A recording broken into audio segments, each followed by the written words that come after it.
আপনারা দালাল চক্রের প্রলোভনে পা দিবেন না। পা না দিয়ে সঠিকভাবে পাসপোর্ট অফিসে আসেন, পাসপোর্ট অফিসের যে সেবা, সঠিক সেবাটা সঠিকভাবে গ্রহণ করেন। দালালরা আপনাদের অল্প সময়ে কোনোভাবে এই পাসপোর্ট দিতে পারবে না।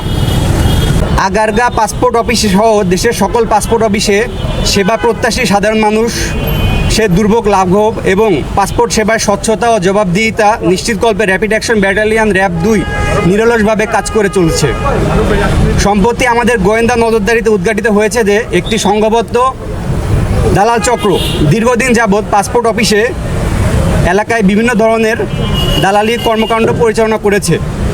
এই চক্রটির মেইন কাজ হলো দ্রুততম সময়ে পাসপোর্ট দেওয়ার প্রলোভন দেখিয়ে অবৈধভাবে অর্থ আদায় করে থাকে।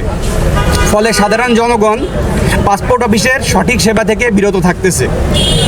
এরই ধারাবাহিকতায় র্যাব 2-এর নবনিযুক্ত অধিনায়ক অতিরিক্ত ডিআইজি নইমুল হাসান স্যারের বিশেষ নির্দেশনায় আজকের এই মোবাইল কোর্টটি পরিচালনা করা হয়। গত 2 ঘন্টা যাবৎ আমরা এই মোবাইল কোর্টটি পরিচালনা করি এবং অনেক সংখ্যক দালালকে আমরা গ্রেপ্তার করতে সক্ষম হই। সঠিক নাম্বারটা পরবর্তীতে আমাদের বিজ্ঞ ম্যাজিস্ট্রেট আছেন, উনি যাচাই বাছাই পূর্বক আপনাদেরকে জানাই দেবে। আমরা এই র্যাব 2-এর পক্ষ থেকে প্রেস রিলিজের মাধ্যমে এই সঠিক তথ্যটা জানাই দিব। র্যাপিড অ্যাকশন ব্যাটালিয়ন র্যাব দৃঢ়ভাবে বিশ্বাস করে পাসপোর্ট সেবা জনগণের নাগরিক অধিকার। এই অধিকারকে কোনো ব্যক্তি বা চক্র জিম্মি করে কোনো নিজেদের স্বার্থ অধ্যয়ন করবে, এটা আমরা চাই না। জনমালের নিরাপত্তা ও নির্বিঘ্নে সেবা প্রাপ্তি নিশ্চিত করতে র্যাব 2 এ ধরনের অভিযান পরিচালনা করবে।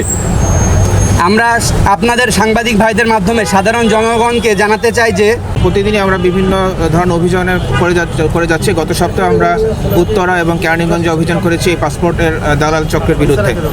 তারই অংশ হিসেবে আজকে আমরা আগারগাতে এসেছি। আগারগাতে আমরা আগেও করেছি এবং অনেক গ্র্যাজুয়ালি কমে যাচ্ছে। আমরা আজকের সংখ্যা অনেক কম পেয়েছি দালাল চক্রে।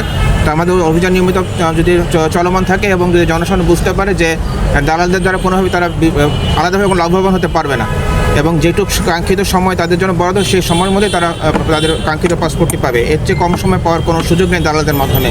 এটা যখন তারা বুঝতে পারবে তাহলে আমার মনে হয় তাদের প্রতারিত হওয়ার সংখ্যাও কমে আসবে। তারা মূলত যেটা যখন কোনো সেবা প্রত্যাশী আসে তখন তাদেরকে মিসগাইড করে যে তারা যেই সময়টা লাগবে তার চেয়ে কম সময় তারা করে দিতে পারবে এক্সট্রা টাকার বিনিময়ে, এবং সেই টাকার বিনিময়ে তারা দেখা যাচ্ছে বলছে যে 5 দিনের জায়গায় 3 দিনে করে দেবে, এরকম একটা মিথ্যা আশ্বাস দিচ্ছে।